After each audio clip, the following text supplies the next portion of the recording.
हाँ तो भाई लोग, कैसे हो आप सब।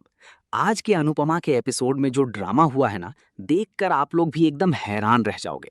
शुरुआत में ही दिग्विजय सर अनुपमा से कहते हैं कि ये कोई इत्तेफाक नहीं है, बल्कि उन दोनों ने ही हमें मिलाया है। अनु भी हाँ में हाँ मिलाती है और कहती है कि वो अनुज और सावी का सपना पूरा करना चाहती है। वो लव यू जिंदगी कैफे को नई ऊंचाइयों तक ले जाना चाहती है और अब वो इस कैफे पर अपना हक भी बनाएगी। अनु दिग्विजय को याद दिलाती है कि अब उन पर दोस्त और बेटी दोनों की डबल जिम्मेदारी है, जिसके लिए दिग्विजय भी पूरी तरह तैयार हो जाते हैं। इसके बाद जब दिग्विजय वहां से निकलता है तो अनु को अचानक से श्रुति की याद आती है और वो कान्हा जी से प्रार्थना करती है कि श्रुति जहां भी हो बस ठीक हो, क्योंकि दिग्विजय को तो अनुज और श्रुति के बारे में ठीक से कुछ पता भी नहीं है। उधर अपनी राही के पास उसकी कंपनी की को फाउंडर का कॉल आता है, जो बताती है कि उसे राही की प्रेजेंटेशन बहुत पसंद आई है और वो जल्द ही अहमदाबाद आने वाली है। ये सुनकर राही पहले तो बहुत खुश होती है, लेकिन फिर टेंशन में आ जाती है कि घर की इतनी जिम्मेदारियों के साथ वो अपने करियर पर फोकस कैसे कर पाएगी, और उसने तो अपनी बॉस का नाम तक नहीं पूछा। इधर अनु और दिग्विजय घर से बाहर आते हैं, जहां एक अफसर उन्हें एरिया बेचने को कहता है। डॉक्टर कहता है कि वो बाकी छोटा मोटा सामान पहुंचा देगा, और पड़ोसी भी दिग्विजय को विदाई देते हुए कहते हैं कि उन्हें उसकी बहुत याद आएगी। तभी अनु को अपना लॉकेट मिलता है, जो एक आदमी उसे वापस करने आता है। वो आदमी बताता है कि उसके पापा ने कहा है कि पैसों का लेन देन इंसानों में होता है, भगवान का नहीं, और वो बाद में पैसे दे सकती है।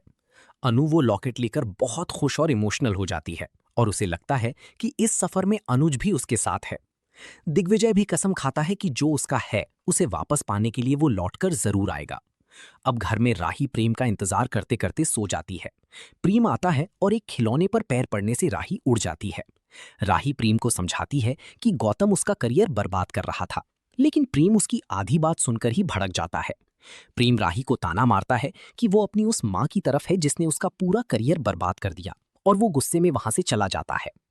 अनु और दिग्विजय की बात करें तो दिग्विजय टेंशन में होता है कि वो 10 सालों से बाहर नहीं निकला है, तो अब लोगों को कैसे फेस करेगा। इस पर अनु उसे समझाती है कि मजबूरी से बड़ी कोई टीचर नहीं होती जो सब सिखा देती है। इधर शाह हाउस में भाई अलग ही सरप्राइज मिलता है, क्योंकि सुबह सुबह बा को लगता है कि अनु आ गई है, लेकिन किचन में किंजल होती है। किंजल बताती है कि उसकी फ्लाइट लेट हो गई थी, इसलिए वो जल्दी पहुंच गई और उसने अहमदाबाद के लिए ट्रांसफर ले लिया है। बाबूजी पूछते हैं कि वो खुश तो है, जिस पर किंजल बताती है कि पराग जी की मदद से उसे ये अच्छी जॉब मिल गई है। पाखी हमेशा की तरह ताना मारती है, लेकिन किंजल उसे चुप करा देती है कि वो घर वालों से पैसे ऐंठने की कोशिश कर रही है। किंजल माही को भी अपनी कंपनी में जॉब ऑफर करती है। ये सुनकर तोशु डर जाता है, क्योंकि वो और गौतम तो माही को घर से निकालने का प्लान बना रहे हैं, और अगर गौतम को पता चला तो वो तोशु को नौकरी से निकाल देगा। तोशु किंजल से माही को जॉब ना देने को कहता है, तो किंजल उसे घर पर बैठकर घर संभालने को कह देती है। अनु आखिरकार अहमदाबाद पहुंच जाती है और कान्हा जी को शुक्रिया बोलती है कि जंग वही है, बस मैदान बदल गया है। तभी एक मोर पंख उसके पास आकर गिरता है और सब लोग फुल जोश में वी विल रॉक बोलते हैं। मंदिर की घंटी बजती है तो अनु सबको पहले मंदिर चलने को कहती है, भले ही दिग्विजय कहता है कि वो भगवान में विश्वास नहीं रखता। उधर घर पर कैदी अपना काम कर रही होती है, लेकिन मोटी बा उसे बार बार दवाइयां और फाइल्स लाने के लिए दौड़ाकर परेशान करती है। कैदी का पैर फिसल जाता है और वो गिर जाती है। राही आकर मोटी बा को सुनाती है कि वो जानबूझकर कैदी को काम नहीं करने दे रही है। मोटी बा ताना मारती है कि कैदी के पास जो कुछ भी है वो उनका ही दिया हुआ है। तभी एक लॉयर आता है और बताता है कि पराग कोठारी ने पावर ऑफ अटॉर्नी के लिए भेजा है। और भाई सबसे बड़ा धमाका तो ये होता है कि ये पावर ऑफ अटॉर्नी कैदी के नाम हो जाती है, जिसे सुनकर मोटी बा गुस्से से पागल हो जाती है।